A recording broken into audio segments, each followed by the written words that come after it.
ஒரு நிறுவனத்துக்கு இன்னொரு நிறுவனத்துக்கு பணத்தகராறு, வியாபார தகராறு. அதுக்காக வாதிடத்தான் போகிறார்.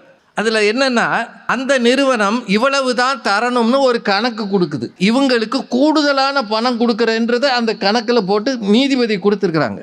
அதை வாங்கி காந்தி பார்த்துருக்கிறாரு. இவர் யார் தரப்பு வக்கீல்? இந்த தரப்பு வக்கீல். இவர் என்ன செஞ்சுருக்கணும்?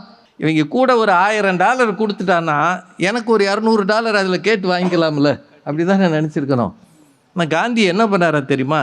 இதில் பிழை இருக்கிறது, எங்களுக்கு வர வேண்டிய தொகை இவ்வளவு கூடுதலாக இல்லை, குறைவாக அதை குறைத்து கொடுங்கள்னு அங்கே போய் சொல்லியிருக்கிறார்.